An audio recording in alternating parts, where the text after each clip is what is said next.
मंत्रालयातले ते 16 fixer PA कोण?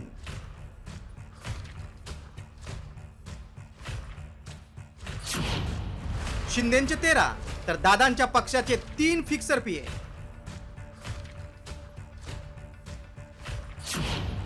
राऊतांचा दावा, फडणवीसांचं केलं कौतुक.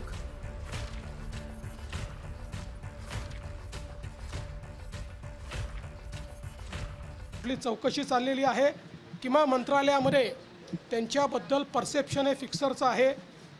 कोणी नाराज झालं तरीही मी अशाला मान्यता देणार नाही. ऐकलत?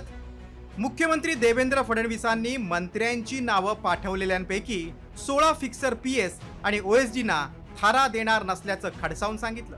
तर फडणवीसांच्या या रोखठोक भूमिकेचं ठाकरे गटाचे खासदार संजय राऊतांनी कौतुक केलंय.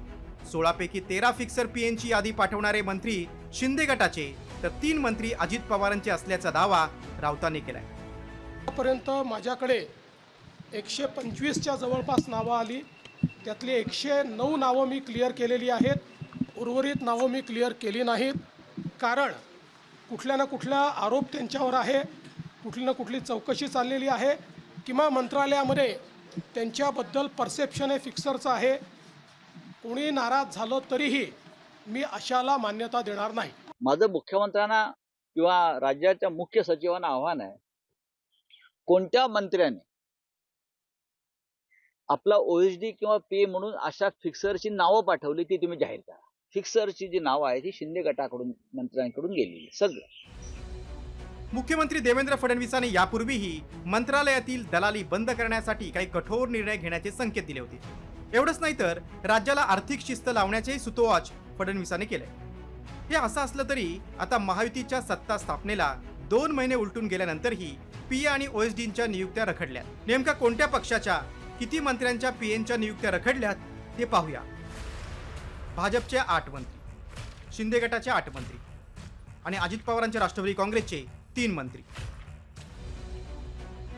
महायुतीत सुरू असलेल्या नियुक्त्यांचा हा वाद कमी होता की काय, यात आता अजित पवारांचे आमदार अमोल मिटकरी यांनी मवियातल्या एका तत्कालीन मंत्र्यांच्या पीएनं पैसे मागितल्याचा बॉम्ब टाकलाय. मला मागितलेले 5 लाख रुपये. 5 लाख रुपये द्या आणि 1-2 कोटीची कामं घ्या. पण ते म्हटलं नाही, माझ्याकडे तेवढी कॅश नाही आहे सध्या, त्याच्यामुळे एवढी कामं मला नकोत. पण आणि अशा प्रकारे 2-4 डिपार्टमेंट असे होते की जिथे पैशाशिवाय काम होत नव्हतं.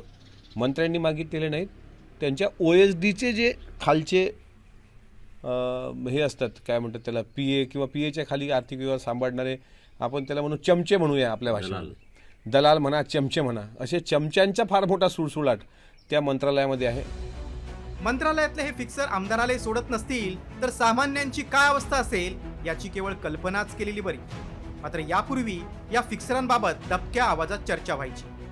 मात्र स्वतः मुख्यमंत्र्यांनीच जाहीररित्या या फिक्सरांना आळा घालण्याचा निर्णय केल्यामुळे मंत्रालयातल्या कारभारात सुधारणा होणार का हा सवाल आहे. तर दुसरीकडे शिंदे आणि अजितदादा गटातल्या मंत्र्यांची नाराजी वाढणार का याकडेही लक्ष लागले. ब्युरो रिपोर्ट, साम टीव्ही न्यूज.